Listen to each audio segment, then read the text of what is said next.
This is Liquor and Wolves. Liquor and Wolves. Secrets and dope and music and reactions. Liquor and Wolves. I said liquor and wolves. Liquor and wolves. Liquor and wolves. Liquor and wolves. Secrets and dope and a German talking bullshit.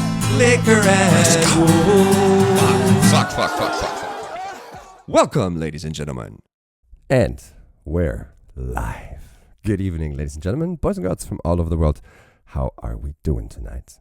This is the channel formerly known as Liquor and Woes, maybe. I'm Rob, and you guys are the best for being here. Thank you very much. So, a lot of things have to be talked about tonight, or there's a lot of things that I think need to be addressed and talked about tonight. First of them being a massive, and from the bottom of my heart, seriously felt thank you to all you guys for being as cool as you are, because maybe not everybody that's watching this video knows the backstory to this. So I am divorced. Well, no, we're still not really divorced. We have been separated. My wife and I have been separated for close to 2 years now. We are in a very happy teamwork mode with one another. There's no hate from one to the other, which is, I guess, the best way this could play out with anybody, for anybody. So, but what it means are the child that we have together, Joe, 9 years of age. He is alternating weeks, staying with her, staying with me. His core home, if you will, is with her, though. That's where he's registered. That's what's in his, children's passport and everything.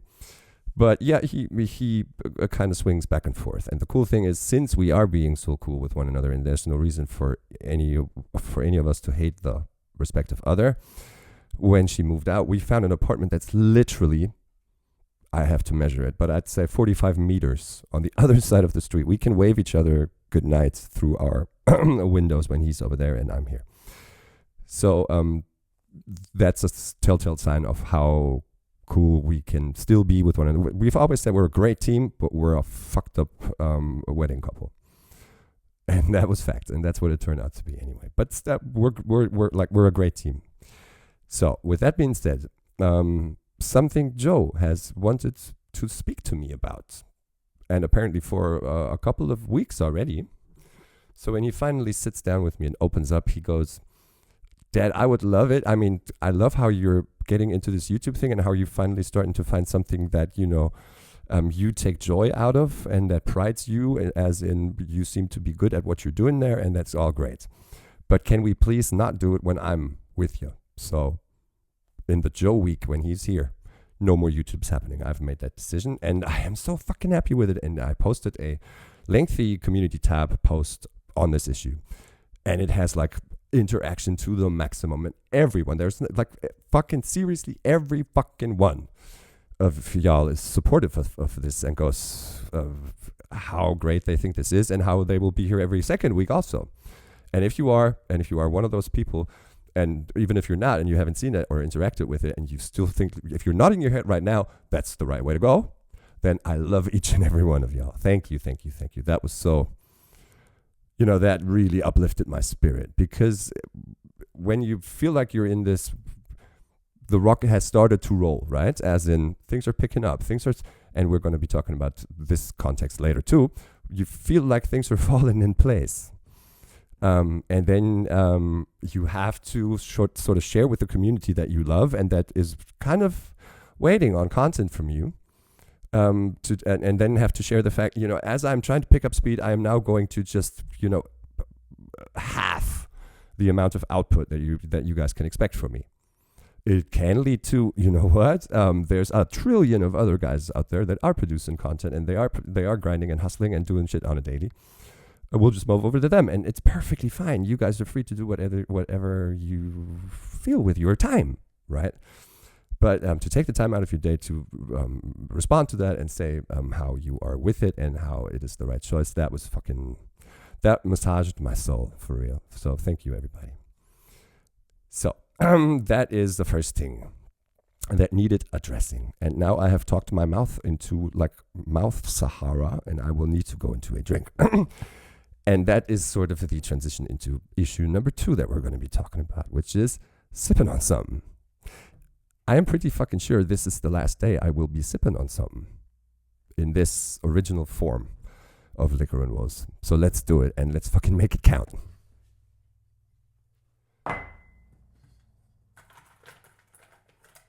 Right, so I'm gonna do this real quick and not, talk leaning back and forth, and then I'll share what's going on. Sorry. Well, if you haven't gotten a clue of it already, fuck, I lost my fucking tilter. So 2 parts vodka, 1 part Kahlua. Y'all already know what it's gonna be. It's gonna be a White Russian. And the reason I'm saying this might be one of the last, well, not one of, probably the last time we are doing this Liquor and Woes thing in its original form tonight. Why? Let me tell y'all why. So, wait 1 second. And y'all might want to pour yourselves one too, because this is going to be a long one for fucking sure. Right, so a White Russian, 2 parts vodka, 1 part Kahlua, fill up with milk. Here's to you guys. And it's my very favorite drink in the world, and that suits the occasion. Cheers. Okay. Now, what's the deal with Liquor and Woes, and why should any of this change, right? Let me tell you a story. So I have this friend, and he's been struggling with all kinds of shit in his personal life, and he has a stroke of genius. Wants to make a channel that has not been done previous. Anyway, so he sits down and he has this great concept, and a concept's usually good when we call it an elevator pitch, right? When you can say it in basically 1 or 2 sentences on the elevator, and the person that you're telling it to gets it, and you got him fired up. So here's the elevator pitch. The idea for this channel and the concept of it would be, let's do 1 drink and 1 video per episode. First, talk about the drink a little bit, and then sip the drink during a reaction to a video of XY. Pretty good concept, right? So yeah, and he starts doing it and starts picking up a little bit. Gets to 1,000 subs in like 3 months, 4 months. Things are starting to really take off, and he's taken pride in what he's doing, and it's given him purpose and a reason to get up in the morning. Excuse me. And then he has this discussion with his kid, who says, Dad, these past 2 years after the separation and your mental issues and the hospitalization phase and everything, I'm seeing you finally, addressing your day in a more motivated fashion and everything. And of course, as a father to that, my friend who this has happened to, he's of course enjoying it. But then they sit down and decide, hey, now since you've started to get your drive back,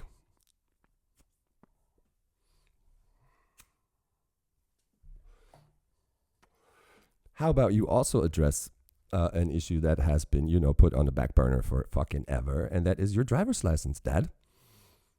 All right, of course, all of y'all know I'm not talking about a friend of mine. Let's switch this back to me. This is my story. And denial and, putting the story you're sharing about yourself into someone else's mouth is really a telltale sign that you haven't really dealt with it yet. So, right. So, Joe, not only do we discuss this week off, week on mode, but also he goes, isn't it time to tackle that next thing on your to-do list that you've been pushing back for so far? And that is get your driver's license back, Dad. So, yeah, when you see the glow in that 9-year-old boy's eye and the fact how much he is really not worrying, but, he spends time thinking about you and your faith as well, just like you do on his. And so, of course, yes, I want that to be another motivator in my life. And here's the reason why, even though the week with Joe is already over for 4 days, I have not started getting back into producing video content, because, yes, I will tackle that construction site next, getting my license back. So I do all kinds of research. I've lost it 2.5 years ago in direct context with my issues that I had then. So lose it over over speed, as in tempo, and smoke and drink, right? wasn't drunk. This is the start of the Corona phase. This is down in Bavaria, and fucking cops in Bavaria don't play. I was out there doing a production for a beer brand. No, it wasn't a beer. It doesn't matter who we're producing for. We're down there in Bavaria. I fly Hamburg, Munich. Lufthansa is one of our clients, so we fly business. I have like 3 beers on board, get into a rental car to get to the shooting location. This is like 11 p.m. And Germany had this weird mode during the start of Corona where, bars, clubs, and just pubs were open, but they introduced a curfew, which was weird. I mean, you get to go, and then Corona decides at 11 p.m. sharp, okay, I'm not contagious anymore, so you please leave. No, they introduced a curfew. Everybody had to close their bar at 11. So before 11, you of course could not get, Corona, but after that, yes. So please leave after 11 p.m. because Corona. That's when Corona comes in and starts doing this shit. It was a dumb rule. Anyway, it was in place, and of course, smart cops will at 11:15 be out there on patrol and see all the people that have at 11 flat left bars, pubs, whatever, and are now getting in their cars driving home.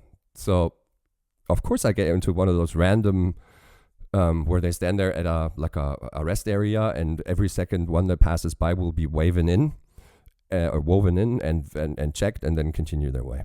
So I'm one of those that gets, I get the red light come out. He looks at me, has me blow the thing. I'm a little bit over the alcohol limit, takes me to the hospital, takes my blood, finds weed. And yes, of course, that's an immediate reason, and I am in no position to fight it. It is right to do that. You lose your license. And what's fucked up then is if you get caught in the context of this, you have to do what's called an MPU. It's a medicinal psychiatric assessment of your ability to get your license back. So automatically something pops up on your report that says anything drug or alcohol, you automatically have to do this. And you have to prove for 12 months that you've been abstinent. So it starts at any given date. You decide, yes, I want to get my license back. And then they will call you 6 times during the course of 12 months to tomorrow morning, 9 a.m., be there and there for a piss test. So what I did not know about the whole thing, I mean, the weed is shit. If I wanted to, I could probably walk in there now and prove that I haven't smoked in like a long ass time.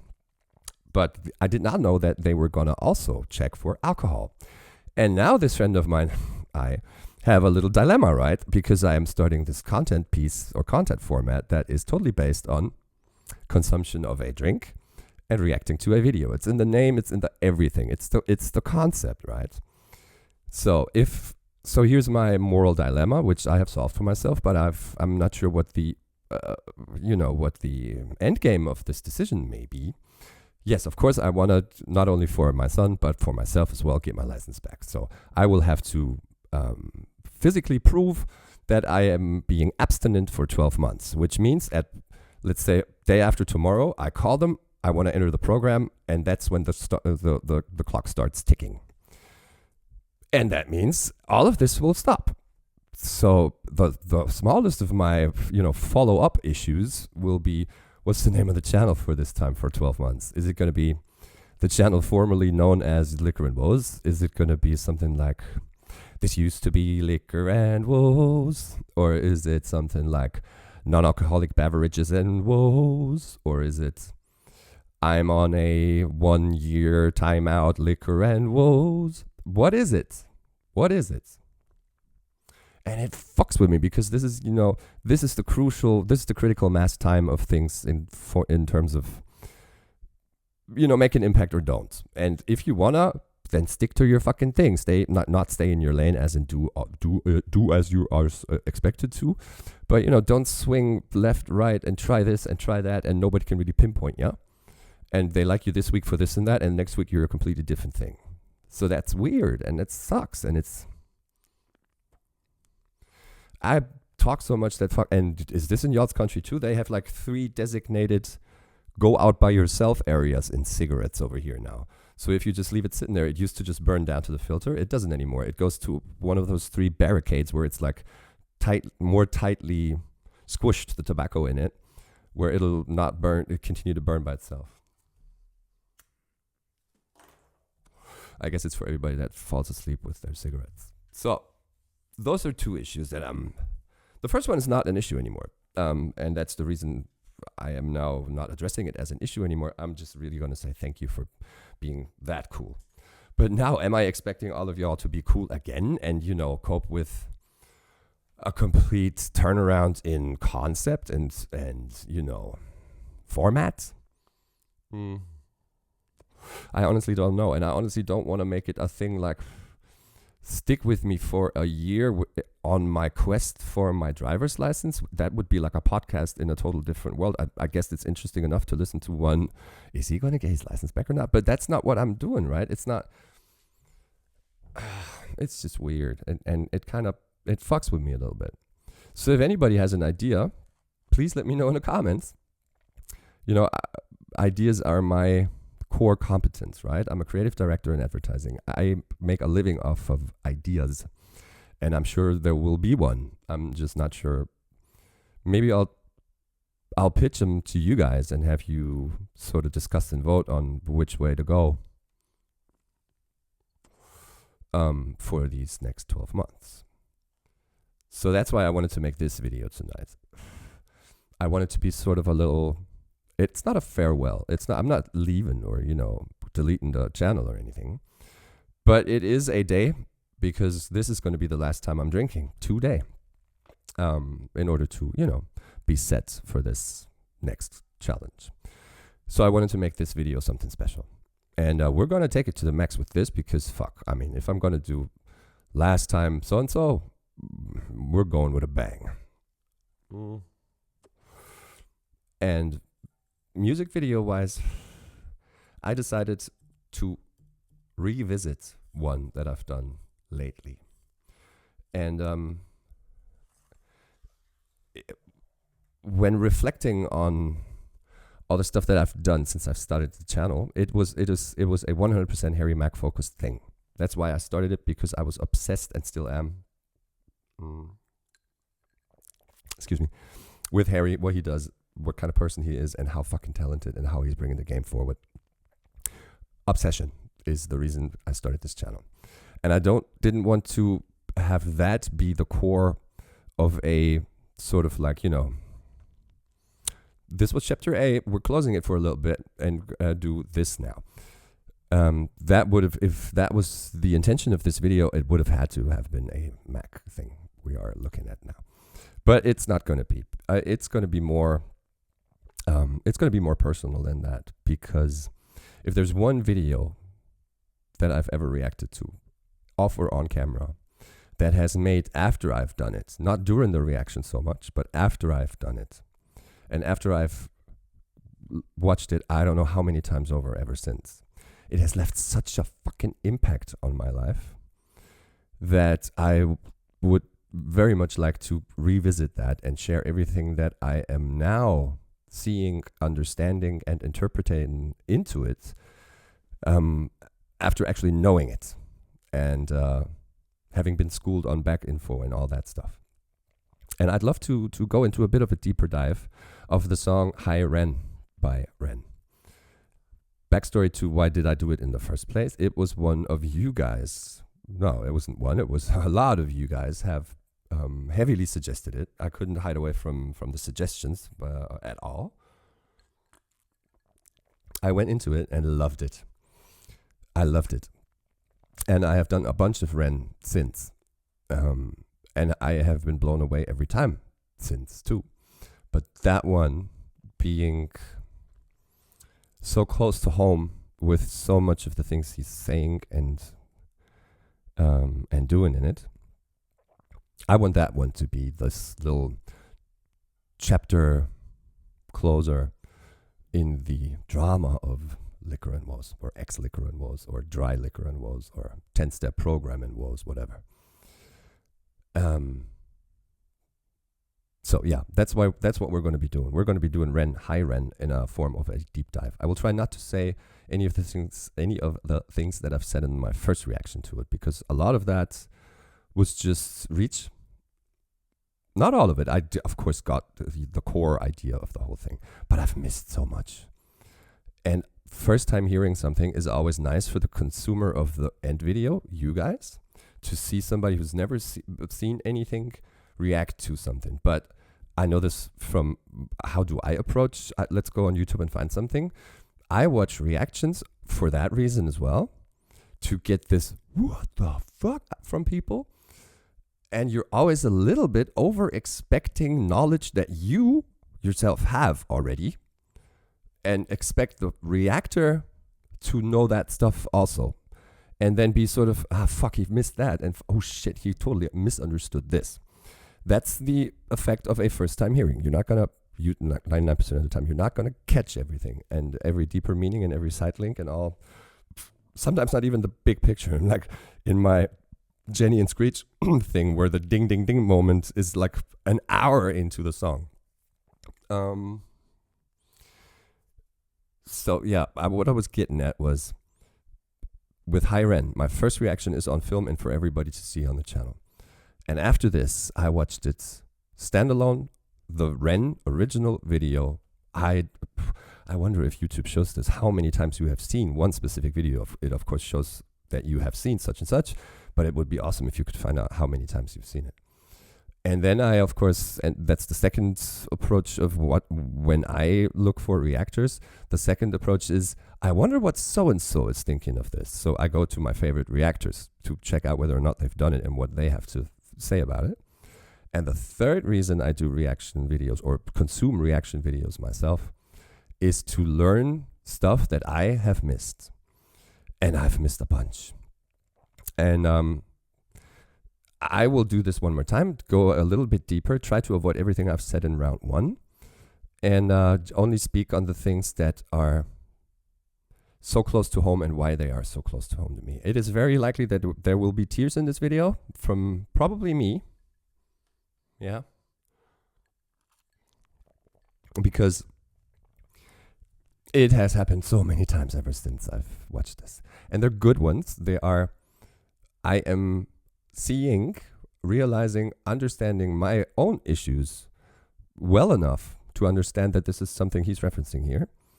And the fact that it makes you so emotional and takes you to the edge of crying and leaves you with a lump in the throat is, of course, the moment you're in right there, or the room you're in, isn't very pretty, but it is healthy to be in it and to face it and, you know, take it head on.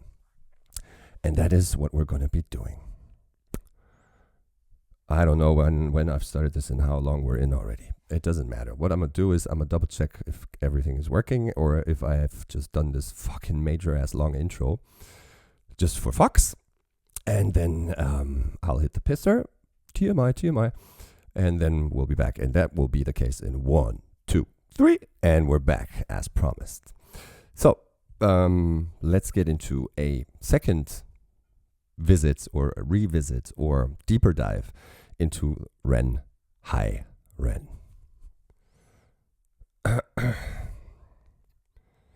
It's funny, my original reaction to it is about to the day 1 month old, and it has been marinating in me so fucking hard, so fucking much, and so fucking strong. We're taking these damn subtitles out. So funny side story, maybe up front. I showed this to my dad, and my dad is he's a studied and promoted a scholar of Germanism. It has nothing to do with the people of Germany. It is the science and the study of the German language. And so we, of course, later get the Mephistopheles, he says, we call him Mephisto, from Faust, Dr. Faustus. And he catches that out of nowhere, like in midair, and starts going into this elaborate essay on Goethe and Faust 1 and Faust 2 and all that shit. But he calls me after I sent this to him as a YouTube link through WhatsApp. He goes, those subtitles are weird. Not all of them are actually what he's saying, are they? And I'm like, no, fuck the YouTube subtitles. So I find the original lyrics, send him this PDF in very fucking large lettering so he can read it. He's 82. And after that, he goes, "Holy fuck! That is a serious art piece that has created there, and he is nothing but right." I even went as far as to send this to my therapist. He's the professor of the psychiatric unit of the big ass hospital I was in, and he has a lot of interesting things to say about this too. So I'm working on trying to get him on the show. But yeah, is there anything else I need to send out up front? I hope I'm not going to bore you with it. You're free, of course, to head on out and go to the next video if this bores you. This is really a for me video, and I appreciate everyone that sticks through it with me. So let's go. As always, I forgot to. I'll check my levels first, let it ring a little bit, and then take you full screen. Are we ready? Let's fucking go. It's going to be a while until he actually does something.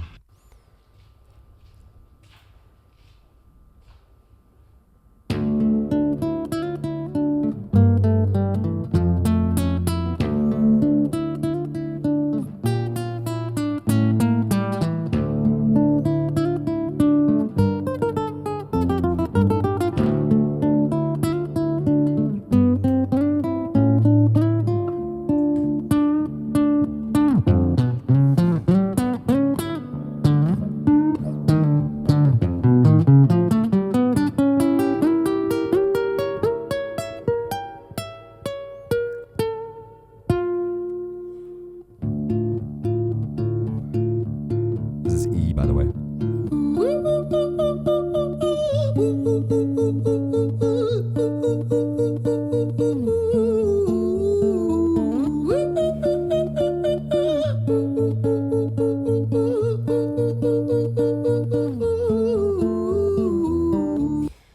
This is something I have given additional thought to, and this is the one part of the song that, as of now, has not revealed its higher, deeper meaning to me, if there is one. In my original, I thought he may, because later it goes into this too, and then he freestyles it a little more and makes it this humongous thing. In that video, I said maybe it is referencing a grand opera that I just don't know of, where the main issues or themes of Ren's song are an issue as well. Because of course the entire thing he's presenting us here has a lot of stage play touch to it, and music and instrumentation is just underlining the stage play, the one-man stage play we're seeing, by adding atmosphere to the part of the storytelling we're in, adding suspension, adding drama, adding sadness, adding motivation here and there, the music. And whether or not this opera-esque thing he does here and later too is referencing something from the world of grand opera that I just still don't get. Somebody else says in my comments, and I have of course sort of experienced that firsthand myself, he does a lot of start the song with something that throws people off first, and he totally achieves that, right? Throwing people off. He does that in the Tale of Jenny and Screech too, where he sort of emulates what I'd call mariachi trumpets over that flamenco guitar he is playing. And someone said in the comments, I think it's, or to them, it's something that is really just break people's expectations right up front, and thereby make them aware of, hey, you better open your ears now, here's something that's different. And that could be completely true, and is the deeper, the higher, deeper thing and reason for this existing. What do you think? Is it, or is there something more to it? Because what I'm gonna go into later is like thought around 1,000 corners to get to it. Let's discuss. I am still not sure. It could be that. It could be. Let's throw every listener off and do a Big Bang weirdness thing at the start. So everybody's going to be like, huh, what's this dude about to do? It does make a lot of sense. Hi there, Ren. It's been a little while. Did you miss me? You thought you buried me, didn't you? Risky. Cause I always come back. Deep down, you know that. Deep down, you know I'm always in periphery. Ren, on your pleased to see me. It's been weeks since we spoke, bro. I know you need me. You're the sheep, I'm the shepherd. Not your place to lead me. Not your place to be biting off the hand that feeds me. Here's something I stumbled over. Day before yesterday only, I think. So let's not talk about the core that everybody is getting. This is the negativity Ren, who is kicking this thing off. And then his very last sentence of this bit, he goes, it's not up to you to be biting off the hand that feeds me.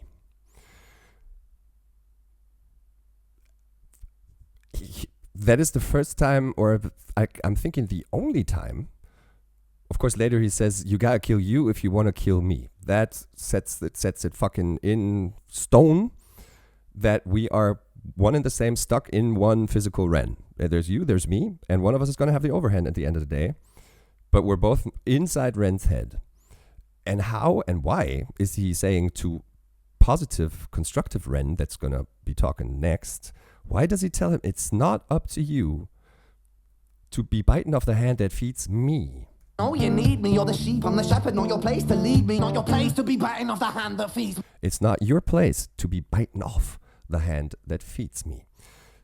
If we're going to stay in the logic that's going to, unfold later, you got to kill you if you want to kill me. He says that later. And now he is warning him, it's not your place to be biting off the hand that feeds me. That would mean if you kill yourself, you are biting off the hand that feeds me, because the host we are both stuck in dies. He's already, kind of warning him to don't do that. It's not your place to. Plus, in brackets, you will suffer from it too, as in you will die. I wonder why that is part of this very first part that negative Ren gets. Because it would have been said, on point enough by just using it later and saying, you gotta kill you if you want to kill me. But let's go. Hi Ren, I've been taking some time to be distant. I've been taking some time to be still. I've been taking some time to be by myself since my therapist told me I'm ill. And I've been making some progress lately, and I've learned some new coping skills. So I haven't really needed you much, man. I think we need to just step back and chill. Ren, you sound more insane than I do. I haven't really needed you much. Man. That could be, and this is reaching, but this is the picture I'm painting from that line. There was times when he needed him, when he was helpful, when his negativity and deconstructive nature is of aid to the physical world Ren, because he helps to say fuck you. He helps to say leave me the fuck alone. He helps to say hide away. He helps to say and supports the decision of no, let's not even try. So now that Ren is in a positive phase, pendulum, he's saying, I haven't really needed you much, so I don't think we should talk. And that's interesting because he is thereby acknowledging the fact that, yes, there were times when I was needing him. Right? You much, man. I think we need to just step back and chill. Ren, you sound more insane than I do. You think that those doctors are really there to guide you? Been through this a million times. Your civilian mind is so perfect to always being lied to. Okay, take another pill, boy. Drown yourself in the sound of white noise. Follow this 10-step program, rejoice. All your problems will be gone. Fucking dumb boy. Nah, mate. This time is different, man. Trust me. I feel like things might be falling in place. And my music's been kinda doing bits too. Like I actually might do something great. And when I'm gone, maybe I'll be remembered for doing something special with myself. That's why I don't think that we should talk, man. Cause when you're with me, it never seems to help. You think that you can amputate me, I am you, you are me, you are I am we are one. Split in two, that makes one, so you see. You gotta kill you if you wanna kill me. I'm not leftover dinner, I'm not scraps on the side. Oh, your music is thriving, delusional guy. Where's your top 10 hit? Where's your interview with Oprah? Where are your Grammys, Ren? Nowhere. Yeah, but my music's not commercial like that. I never chase numbers, statistics or stats. I never write hooks for the radio, they never even play me, so why would I concern myself with that? But my music is really connecting, and the people who find it respect it. And that is such big facts. I missed that or didn't want to say anything about it in my first reaction. I'm not sure, it doesn't matter. But he is speaking it into existence during the song. The people who find it respect it. And that is fucking hard facts for sure. I have not seen one reactor or heard one person I've shared this with after mine say, this leaves me cold, I have no emotions on it, and let alone, I hate it. When somebody discovers this, they will respect it, for sure. Because it's so different too. And for me that's enough, cause this life's been tough, so it gives me a purpose I can rest in. Man, you sound so pretentious. Ren, your music is so self-centered. No one wants to hear another song about how much you hate yourself. Trust me. That one I was schooled on by another reactor. And his idea on why that is being said, trust me. And he's leaving the naggy mode of voice to say, trust me. Why does he say this? Why does Negative Ren say this? And Reactor XY, I have seen so many to it, which is why I can't shout out the original person that said it, is saying this because he knows he is one of the crowd or the audience that Ren is giving songs about how much he hates himself to. So he is speaking from experience when he says, no one wants to hear that shit anymore. No one, including me. That's why he says, trust me. You know, I'm an example audience. I cannot take it anymore. You get on my fucking nerves with your shit. Even I. Right? So that's why he says, trust me. And he says it in a not so much naggy Negative Ren voice. And he also points his head camera center as opposed to right or left, which the roles are supposed to be. And that's something that we'll speak on in a bit too, where something else happens, where he's leaving, to my understanding, the negative positive Ren worlds, which have sides, and goes into center to say something. You should be so lucky, having me inside you to guide you, remind you to manage expectations, provide you perspective. That thing you neglected, I get it. You wanna be a big deal, next Jimi Hendrix, forget it. Man, it's not like that. Man, it's just like that. I'm inside you, you twat. No, it's not, man, you're wrong. When I write, I belong. Let me break the fourth wall by acknowledging this song. Ren sits down, has a stroke of genius. He wants to write a song that was not done previous. A battle with his subconscious. Eminem did it. Played on guitar. Plan B did it. Man, you're not original, you criminal rip-off artist. The pinnacle of your success is stealing other people's material. Right? And this is also something that I'd like to point out because I haven't in my first reaction, and it has been in others. What was it? Fuck. Man, you're not original. Yeah, the whole. So, about with subconscious, Eminem did it. Played on guitar. Plan B did it. Of course, check that. Go and check that out. It's pretty nice to listen to. Why is he doing this? He is doing this as the form of a shout out to the ones that came before him and, you know, had the same issue on the table. And I've said this many times in my first, he is executing it in a completely innovative way, but he's not forgetting the fact that it's been done before. And is there a cooler way of acknowledging that rather than have it in your like video description? I know it's been done by a couple of people, but I'm thinking I'm having an innovative approach to it here. No, he's actually breaking the fourth wall, talking about the song in the song, and saying this in a very, for us as consumers, sort of, we're as if it's comedy, right? We're sort of standing there laughing at the fact that he's saying, Eminem did it.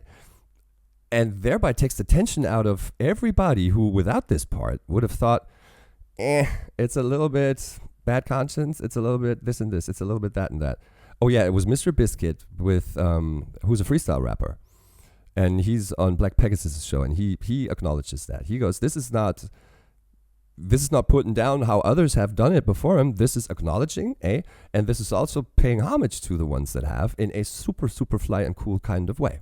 He could have went on MTV or in an Insta story and said, I would like to shout out Eminem, who has done something I am now going to be doing in a very clever way as well, but here's my version. No, he's going to say it in the song in such a fucking fine way.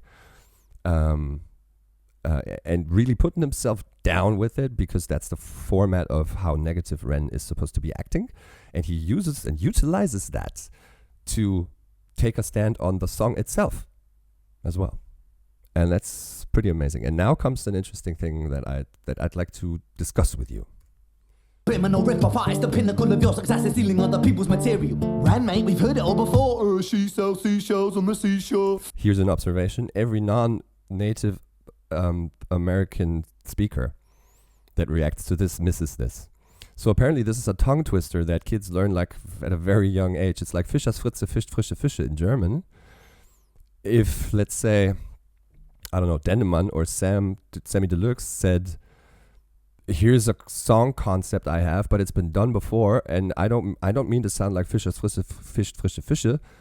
That's what he's doing here. So for everybody that's not native American speaker, it's a tongue twister like you have in your own countries, in your languages, very, very kiddie kind of thing. But what it's saying is, we've heard it all before.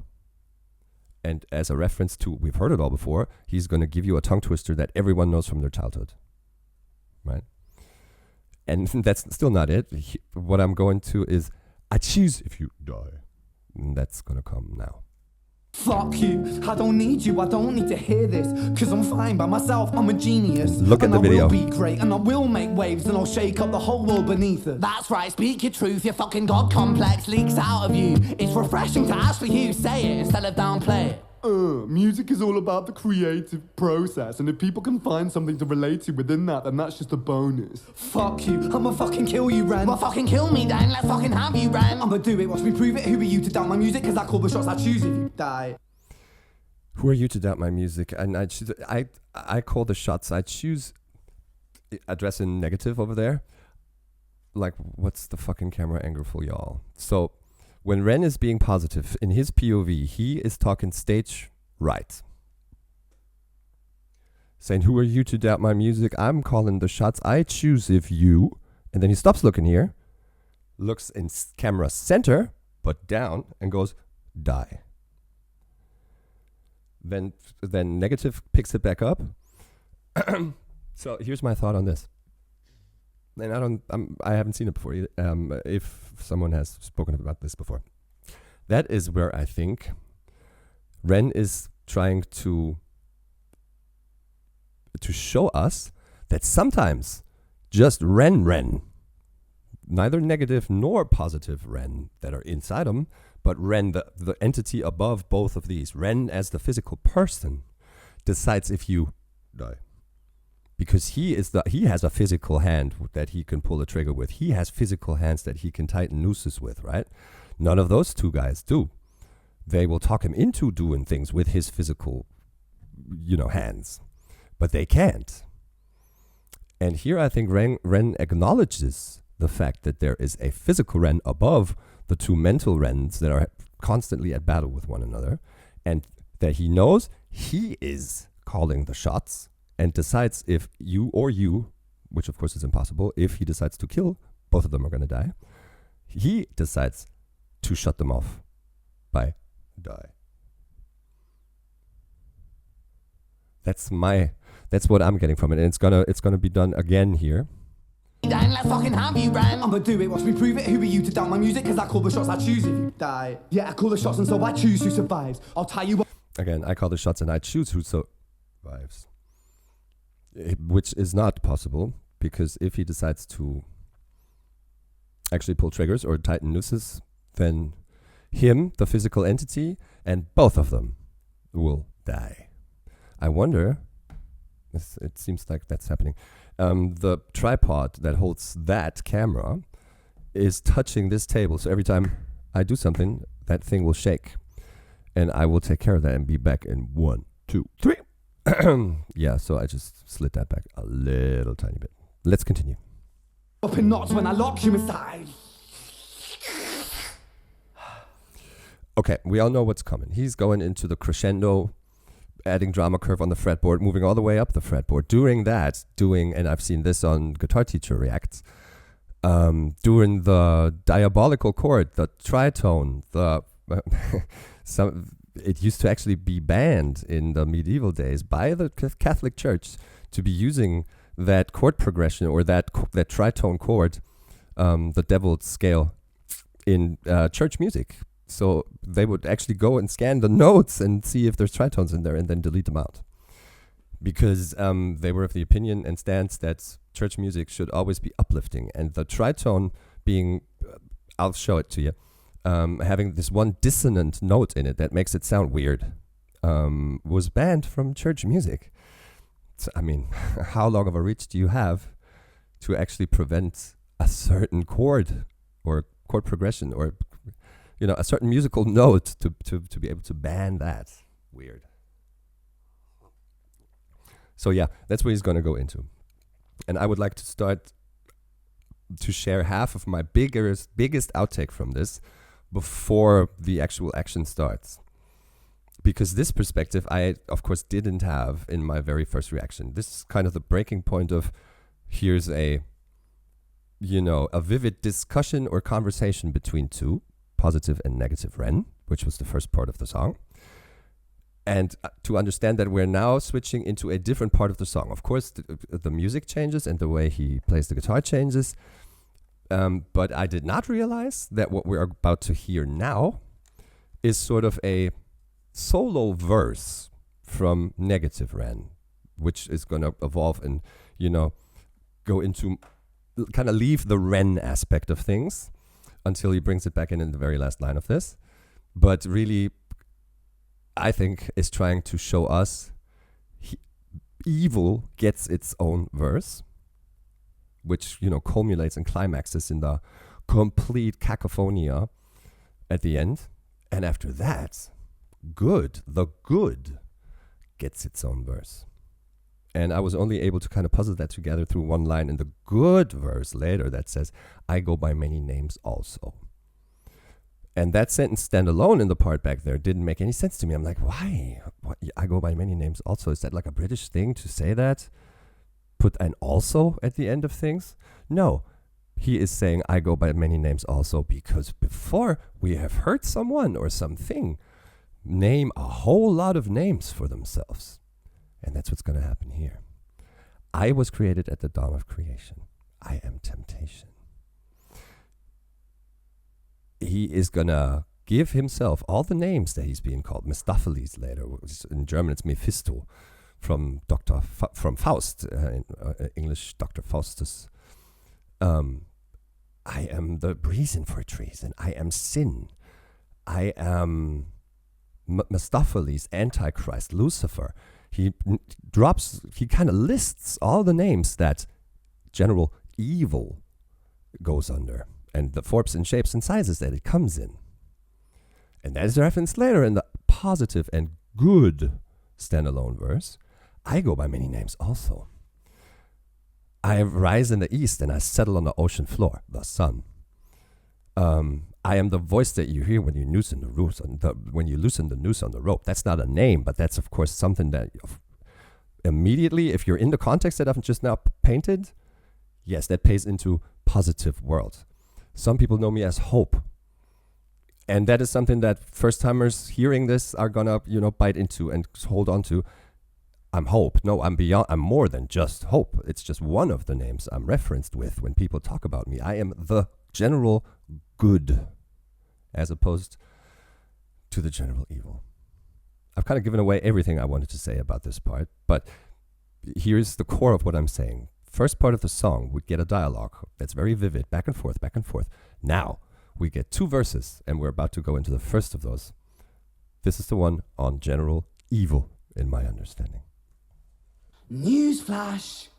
I was created at the dawn of creation. I am temptation. I am the snake in Eden. I am the reason for treason. Beheading all kings. I am sin with no rhyme or reason. A lot of these can also, because I am not a man of faith, I am not so much going to put this in religious context. But you could also say this isn't about the general evil and the general good. This is about the devil and God. Which for me is, you can sort of put an equals sign between the two. I just, from my, it feels more natural to me to say the evil and the good than to say devil and God, because neither one play a relevant role in my life. So that's the only reason I'm not being actively what's it called? I'm not being actively atheist here, or preaching on how you shouldn't believe in anything. I'm just saying it's not my world, which is why I go with evil and good. But one, yes, could also say devil and God. Son of the morning, Lucifer, Antichrist, father of lies, Mephistopheles, truth in a blender, deceitful pretender, the banished avenger, the righteous surrender. When standing in front of my solar eclipse, my name is stitched to your lips. So you see, I won't bow to the will of a mortal, feeble and normal. You wanna kill me? I'm eternal immortal. I live in every decision that catalyzes chaos, that causes division. I live inside death. I forgot my chance to break out the guitar. No rhyme or reason. Son of the morning, Lucifer, Antichrist, father of lies, Mephistopheles, truth in a blend. Of course, this, going up the fretboard and making notes higher and higher and higher as we go along is also a dramatic event, instrument, if you will, put to use to increase and maximize the ever steepening and ascending drama curve of what's happening towards a crescendo and climax in which he completely loses it. This is something that I would just really quickly try and talk about on the guitar. Fuck. Took the wrong chair today. Anyway, so... shit. I will try and do this loud enough. I might move the mic back and forth a little bit. So the first aspect of this is the ever ascending drama curve up the fretboard. I'm not using the exact chords that he's using. I'm just trying to demonstrate. So what he does is he'll find a core note and then move it up the fretboard, like here.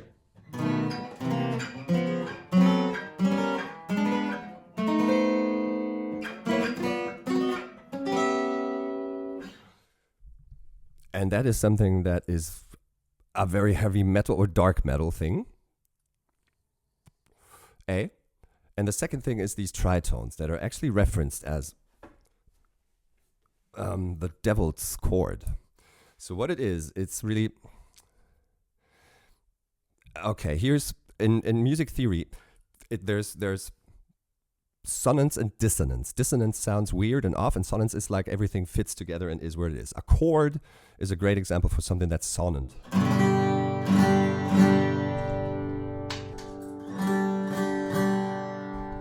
There's nothing here that feels out or doesn't belong there, right? 6 strings are being played, and everything that is being played hears and feels like that's harmony and good, right?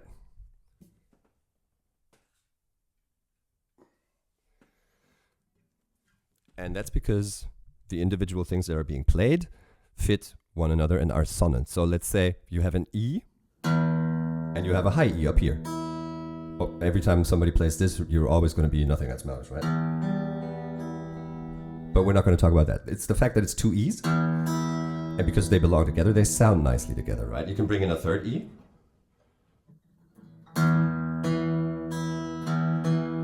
Still sounds right. And when you want to go into a tritone, you move the middle E in this case a full sound up, not a half sound. That'll be here. That's F. You bring it up a full sound to fis, and that is not going to fit in there anymore. It's going to sound completely off. So if we just play these 3 strings, that's a tritone, and he uses this format and scheme in his entire evil verse.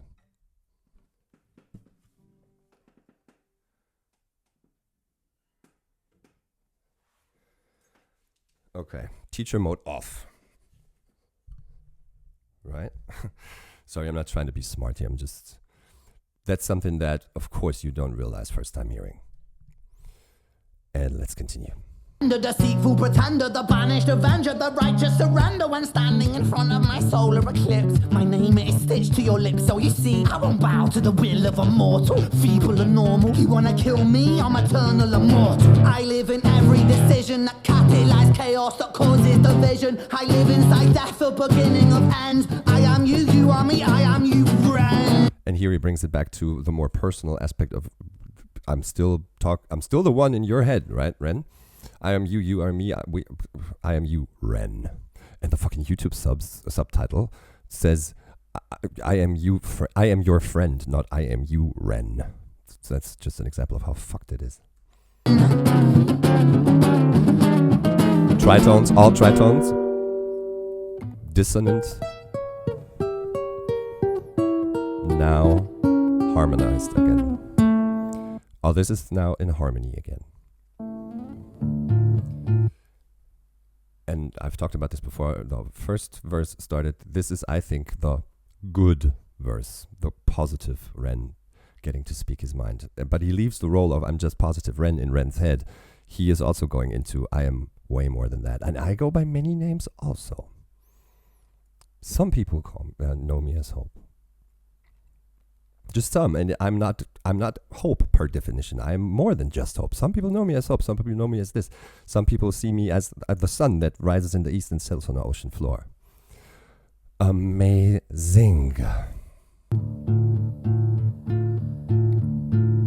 Hi, Ren. I've been taking some time to be distant. I've been taking some time to be still. I've been taking some time to be by myself, and I've spent half my life ill. But just as sure as the tide starts turning, just as sure as the night has dawned, just as sure as the rainfall soon runs dry when you stand in an eye of a storm. I was made to be tested and twisted. I was made to be broken and beat. I was made by his hand, it's all part of his plan. Here he leaves, like evilness in the first, leaves the this is what I am, and I am describing me as the greater good in the world.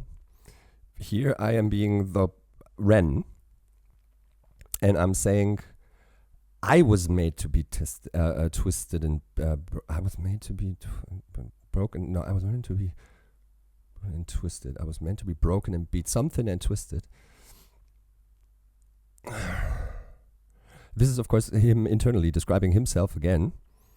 And then changing perspectives from I was made from his hand, I was made by his hand, his, probably with a capital S, referencing God or the higher spirit or whatever.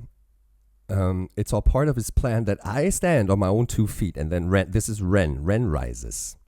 And he talks about himself, cower the man I've become. Fear me. I have risen in this shit, in this, puddle of filth. And I have stood in the flames, and I didn't once flinch or shake. And that is where it usually hits me. I am gonna try and breathe that away for this video, though. I was made to be broken and beat. I was made by his hand, it's all part of his plan that I stand on my own 2 feet. And you know me, my will is eternal. And This you is the know good me, again? you've met me before. This is the good again, not Ren. Face to face with a beast, I will rise from the east and I'll settle on the ocean floor. And I go by many names also. Some people know me as Hope. Some people know me as the voice that you hear when you loosen the noose on the rope. And you know how I know that I'll prosper? 'Cause I stand here beside you today. That, I think, is the strongest line of the whole song.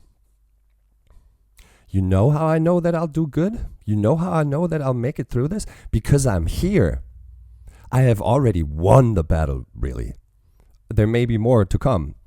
But the fact that I'm here is fucking physical proof that I have fought back. I could have given up. I could have just been not here no more. And that would have been an easy way out.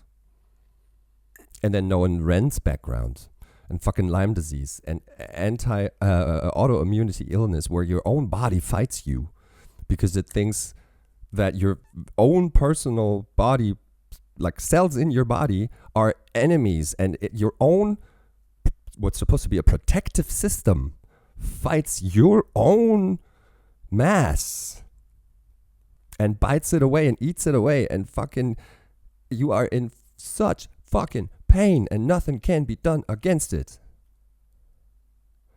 I don't know many that would have bared it and stood through it and made it through. He's never gonna make it through. It's gonna probably I don't know the status of medicine and treatment these days, but I think it's something that will always be there. You can only kind of patch up the symptoms of it. And what a depressing outlook on life it must be to know this shit will stay, and you will always have to fucking be in pain unless we find something that takes the pain away but puts you in a cotton ball again, and so you're not going to enjoy life the way you could. Oh, I can only imagine the pain and the suffering that will cause. And then to come into a song and say, you know how I know that I'll make it? Because I'm fucking here. There was 1 trillion times on the timeline we are here and I am here. But before, holy shit, there were so many opt-outs I could have took. And I didn't. And that is proof to me that I am a fucking knight. Right? And I take so much from that. I take so fucking much from that. And then later in his little outro talk, the pendulum that swings eternally swings from the light to the dark.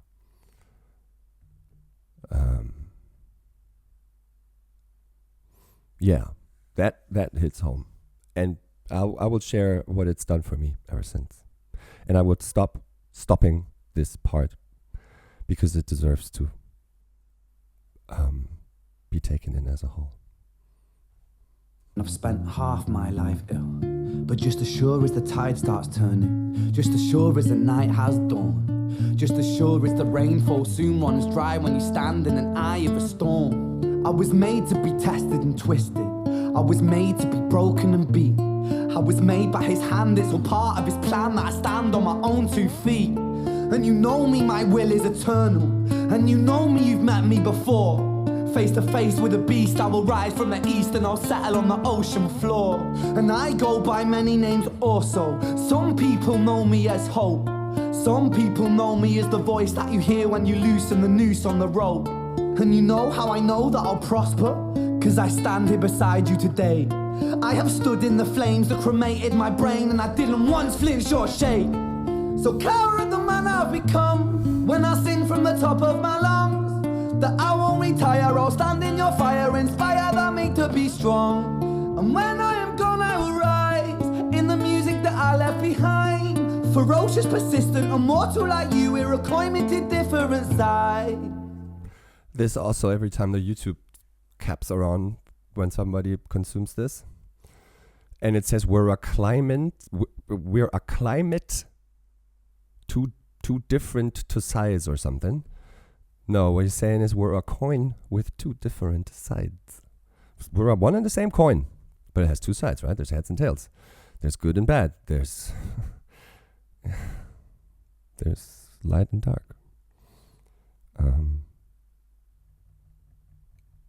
Perfection for me.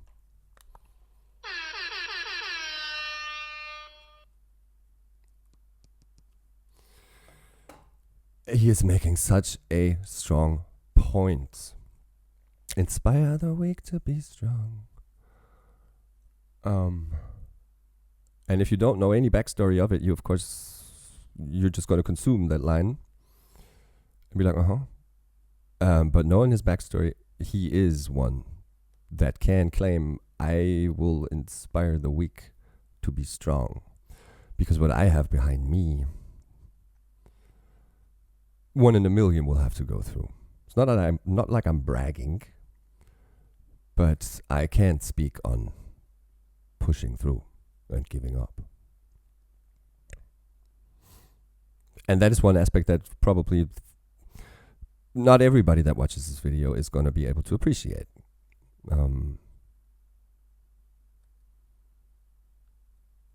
But to take this in and derive from it whatever you feel necessary, and if the answer is nothing, then that's fine. I am taking so much out of this, and I will share the most important aspect when he goes into his outro talk. Let's hear the opera chorus now.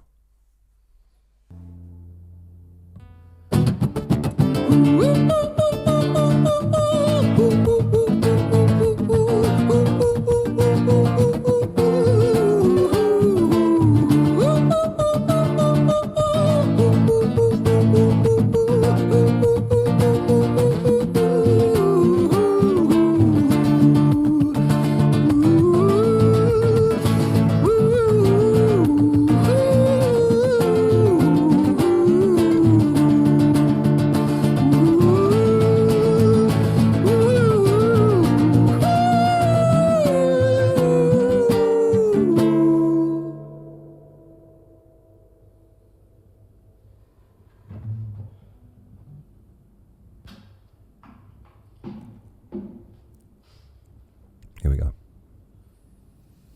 When I was 17 years old, I shouted out into an empty room, into a blank canvas, that I would defeat the forces of evil. And for the next 10 years of my life, I suffered the consequences, with autoimmunity, illness, and psychosis. As I got...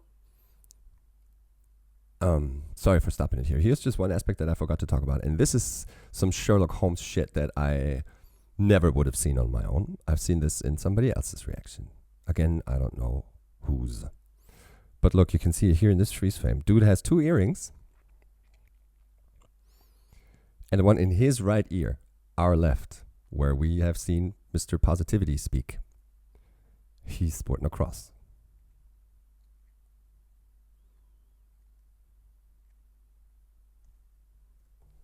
got older, I realized there were no real winners and there were no real losers in psychological warfare, but there were victims, and there was...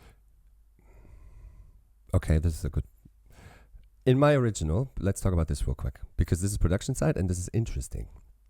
I said they have to have at least done this twice, because there are many direct cuts from close up to wide. And that means from the person that did the close up, the camera guy and DOP that were really, really close to him to do the close ups, like we see here now, they don't have time enough to move out of frame into the off to cut over directly to the total. That reveals it as having been done at least twice, one in close, one in wide. That is incorrect. And I have gotten that as a comment. And the person that commented this knows either knows their stuff about production too, or is actually close enough to the whole Ren bubble to know firsthand, either through behind the scenes or through, I don't know, video from on set or whatever, to know what's going to come now. So here's my mouse cursor, right? I'm going to point at him. Here's a lens flare. Here's a lens flare. Here's a lens flare. Here's a lens flare.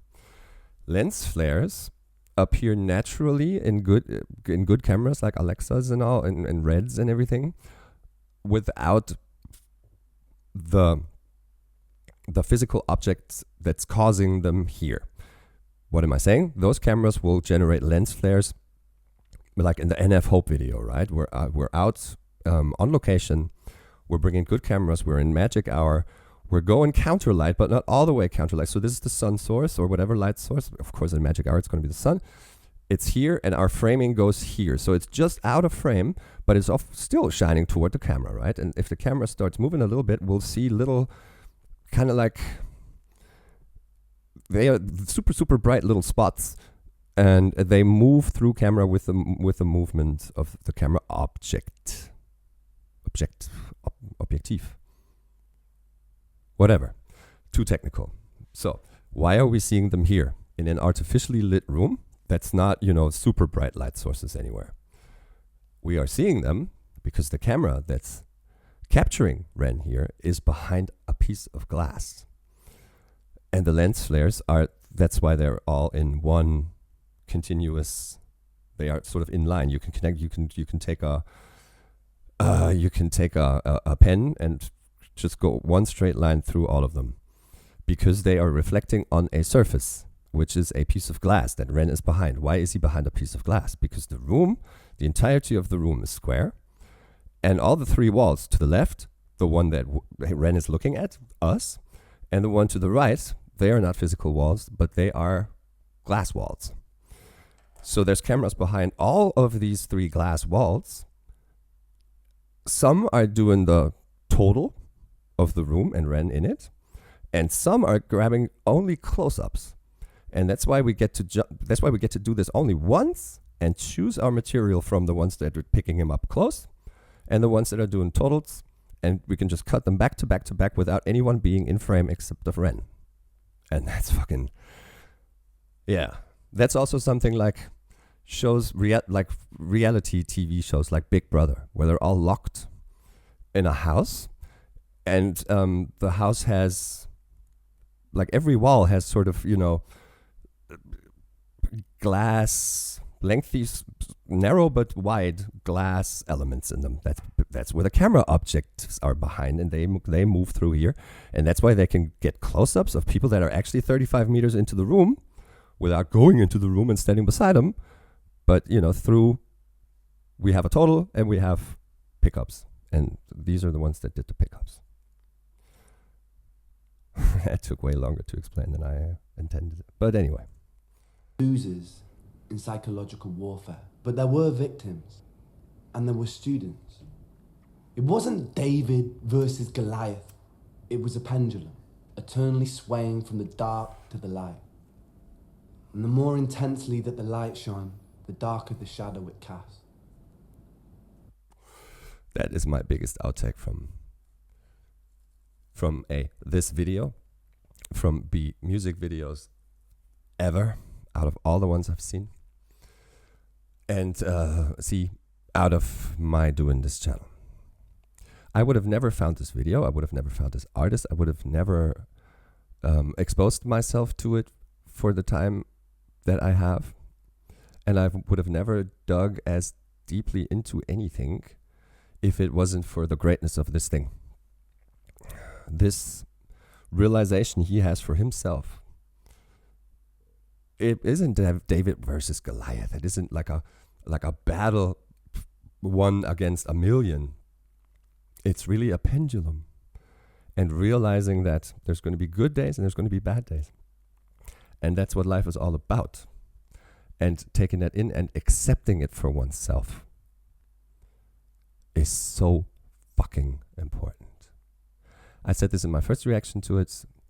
I thrive on the days where the pendulum is in the positive and in the lights. And I try to charge my batteries to the max from those good times, because we know the next time the pendulum swings into the dark, it's going to be so much fucking worse. If we just come from a high and then go into a complete down into the hole, it's going to break you. So charge your batteries during the positive days, because you know there's going to be worse, and thrive through the bad side pendulum phase, kind of living on batteries. But I think now, that was what I said in my first reaction, I think it's the wrong approach. Because you don't want to force yourself to take the most out of positive days. Already thinking at the horizon, it's going to go dark soon, no matter what I do. No, accept the fact that it will. And don't be so hard on yourself, and don't fear it.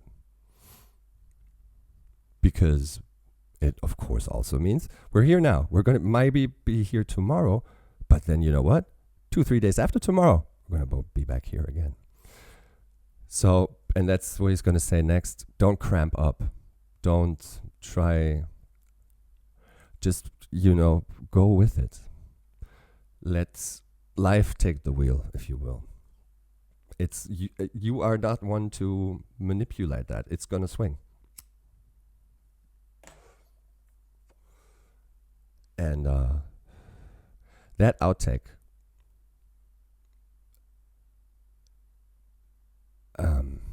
I've said this, like, I've been hospitalized for a very long time over the breakdown I had. And if it's nothing similar to, you know, Lyme disease and treatment for something that you have no control over and is a physical thing. And of course, mental goes with it. But this being not a physical bodily thing, but very 100% mental, for the whole duration of my stay, no one ever said this. No one ever said, embrace the fact that we're going in pendulum swings, all of us. Stop trying to talk yourself into, you're going to make it, you're going to be fine. Yes, that is, of course, the first thing you want to address. Cope. But when it comes to, all right, I am over the, you know, the initial cause of what is wrong, but how do I go on with the rest of my life now? And that's where I think this picture is super helpful. It is to me anyway. Realize, accept, and act on the fact that life is going to be a pendulum. Don't expect to always be on the positive and on the light for the rest of your days. It probably will not happen. Accept the fact that it's a pendulum. And that will help you to relax. And that will make the dance that we're going to be learning of soon easier and feel natural at one point.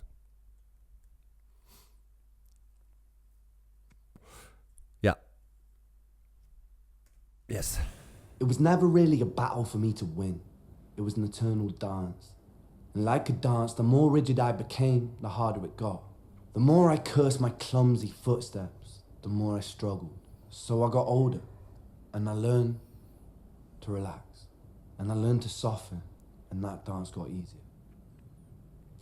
It is this eternal dance that separates human beings from angels, from demons, from gods. And I must not forget, we must not forget, that we are human beings. Thank you, Ren. Yeah, there isn't... Yeah, there is. There is 1,000 things to say about this piece of art. I have said a lot of it.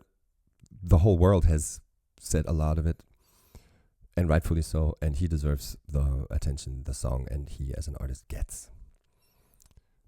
And yeah, how do we close this out? I'm going to fucking go crazy on the shit behind me. I hope you guys had a good time doing this again, even though it was done before. This video, I think, is something completely different from everything I've done on the channel before, and it's okay, and there's a reason for it. Let's do a quick round of, I'm only going to be doing content every other week in the future. Something is going to have to change about the concept of it. Go back to the front and start of the video to learn more on why we cannot be doing drinks every episode anymore. Please feel free to contribute to my thinking about what's the future of the channel, you know, concept-wise. Do I do non-alcoholic beverages and woes? Do I do this used to be known as liquor and woes stuff, like the channel formerly known as liquor and woes? Or is it, what is it? What do I do with it when the core concept of your shit is shaken in its foundation? What do? Option A, fuck it and go on with it, is not one, because I want to get my license back and I can't be doing drinks on a daily, I can't be doing drinks, period, after 2 nights for 1 fucking year. So, taking into consideration that I don't want to do a 180 backflip and suddenly do like German reacts to something, or I don't know, a boomer reacts, you know, whatever. And have everybody that came here and stays and is part of this community and is as cool as they are and kind of, you know, just come on their foreheads and be like, fuck y'all.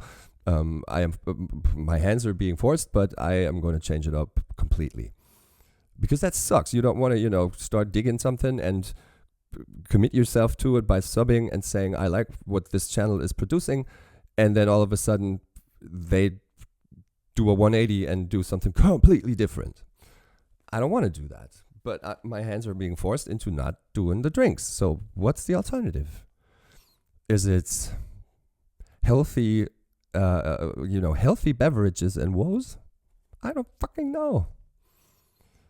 Or is it, let's do like a countdown, 365 days without liquor and woes, and it counts down 200 days without liquor and woes, 100 days without liquor and woes, 50 days about blah, blah, blah. Is that something? I will give it a bunch of thought for sure, but something will change. This is not happening anymore in its original form. And that's a good thing, don't get me wrong. It's the bestest and rightest of reasons for it. But still, the question remains, what do? So if you want to contribute and add to the discussion on that, please feel free to leave a comment. As always, please leave a like, leave a sub, leave a comment, and get into interaction. That's what we do here. We are here to talk with one another and not my talk at you. And I hope to see y'all on the next one, which I am not sure the headline above it will read. But until then, I love you guys. Stay as you are.